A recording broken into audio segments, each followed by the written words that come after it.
how does one buy perfume? And did you know, guys, it's not cologne in Paris. It's perfume for you too. I'm a newbie to this. I clearly wear Duke by the Harlem Perfume Company, but there's a whole science to this, which is why we're going to go talk to Madame Tessa. I know her as Tessa. Her name in French means Madame What's-Her-Face, and it's a word that I actually didn't know until I met her, and that's why I can't say it out loud. So Tessa invited me to come to the Bon Marché. We're going to go do some sniffing. She's going to teach me the basics, and hopefully by teaching me the basics, you can learn the basics as well, because, I mean, what a nice gift to get when you're in Paris for yourself. The scent will last you a lifetime, or at least a year or two, hopefully, and remind you of your times in Paris, as well as advertising to the world that you've got great taste because you smell so good. And I haven't been to the Bon Marché in a minute, so this should be a good experience either way. And there she is waiting for me, because I parked my bike on exactly the wrong corner here in the 7th arrondissement. She gave me an exact spot to meet her. I parked. I'm a moron. There's even a bike rack here.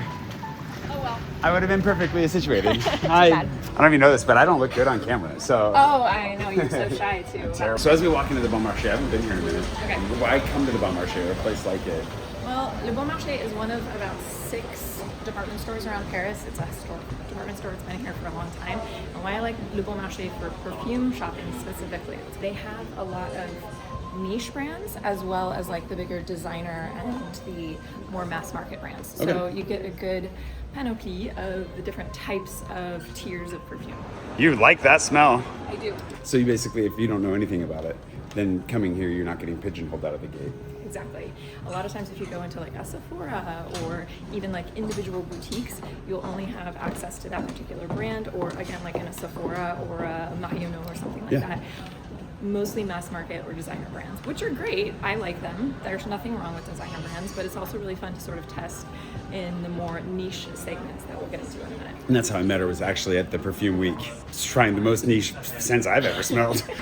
So the Bon Marché is one of 6. What are the other options? Like if somebody wants to go to another department store or somewhere else to get the widest selection possible, where would they go? One of my favorite places to go shopping in a department store that's not Le Bon Marché in Paris is Printemps Beauté. They have on the first floor what's called La Scent Room, where they really try to have a focus on some more niche creators, some more recent in the vibe of what's going on in perfumery. So Printemps Beauté is a great one. Galerie Lafayette is obviously enormous. There used to be BHV, but I wouldn't recommend going there these days. I don't know if you've been following it on the news. No, I need to go. Actually, I have a friend that told me that BHV was like a desert now. Yeah, it's really sad. I used to love BHV. BHV is amazing. It just got killed. That's a story for another time. Yeah. Okay, but those are good options then? Good options. Okay. Also, thanks to today's patron producer, Doug, and all my patrons for sending us out to do a little bit of not purse shopping, it turns out. No, sorry. We're going up to check out the cafe for a second because she's going to interview me for my ignorance before this all gets started. If you'd like to follow our journey on her channel, her Instagram, I'll be sure to link to that below. What do I know about perfume? It smells good until it doesn't. Sometimes there's perfume, and like you can definitely wear too much. For sure. I feel like that's why I actually took a long time to get around to wearing it, because to me it was kind of like, it came across as a replacement for a personality. That is what I did not wear today to keep myself bland. Exactly. I was going to tell you, don't wear any perfume today. Not wearing anything. Okay. Just my musk. We walked into the perfume section because I can't breathe anymore. You're there. No, I'm just kidding, but you can really smell it on the air. I'm in this phase of life where I really want to just build on my vocabulary and understand what it is that I'm experiencing, especially when it comes to what I like. So the goal is we're going to smell a bunch of stuff. We're going to find a few that I really like, and she's going to try and help me with learning how to express that to other people in the future, because communication matters. And apparently we're here because I thought it was all candles, but no. Perfume. And you can just spritz it yourself. For sure. This is like a do-it-yourself experience. Oh yeah. Okay, so there's a couple of places in Tell Paris. us the rules. Okay, the rules. In places like this, large department stores, you're going to have what's called une touche. This is a little tester strip. Yeah. They're almost always available, especially in like larger stores like this or in Sephora. You are meant to spray this on the tester strip.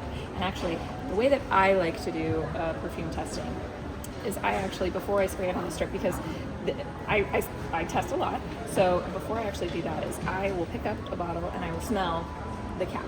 Okay. If I like that, if that passes the like yes test, Then it's worth the paper. then it is worth the paper. And then before you ever purchase anything, you have to test it on your skin, because perfume scents, fragrances will change depending on your particular skin. So very, very important that you test it on your skin, that you wear it for a while before you purchase it. When we're surrounded by a whole bunch of really strong scents, how do you trust smelling it on yourself? And is it that you like, okay, I'm going to walk away from this and smell my stuff outside? Exactly, Okay. yes. And actually you'll see in a lot of perfume stores that they will put like a little jar of coffee beans. You've probably seen that. Yeah. Palette cleanser. No. Don't do that? Don't do that. Okay. It'll just confuse your scent even further. Yeah. What you need to do to clear your nose, because your nose does get saturated. Even the best perfumers in the world, they eventually get to the point where they're like, okay, you go nose blind. So how do you reset your senses? Go for a walk for about 10 minutes outside. If you don't have time to do that, which I understand if you're perfume shopping, you're like wanting to get to it. Smell the inside of your elbow. Oh, okay. That'll reset it. Don't spray the inside of your elbow then. That'll ruin the whole thing. Nope. One of the things that stood out to me from this experience is just how much we're allowed to just touch everything, spritz everything. For sure. Were you like thinking that you have to ask the sales assistant every time? Yeah. Oh my gosh. I totally thought you had to like walk up to somebody, get permission, whatever. So like you don't, like we literally just walked up and started like, you can just spray whatever you want. So that's one really big takeaway for me is like, I'm so much less intimidated by this because of this experience. Good. So that's very helpful.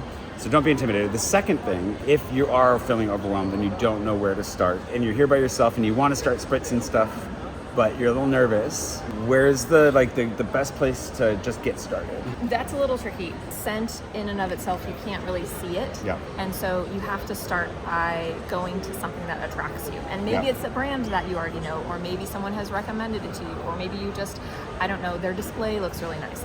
There's no particular rhyme or reason to why you would be attracted to a particular perfume. Totally. But the thing is, you have to test them. So you can start by like testing all of them in one brand, or you can just sort of like wander around like we did and do 2 or 3 per brand, so you can get sort of like a good range.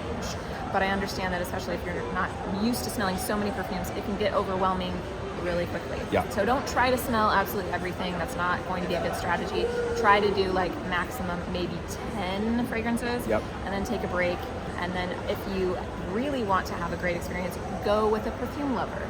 Or That's just a great tip. follow her on Instagram. Or do that. And get all of her hot tips as she goes. Yes. But I'm very privileged to be able to go with the perfume lover. This has been a way better experience as a result. And I would say one of the other cool things, a good takeaway, if you go to some of these brands where they actually have little named scent cards in front of the perfume, then you're able to spray it, smell it, and keep it for later so you can smell it after if you're uncertain.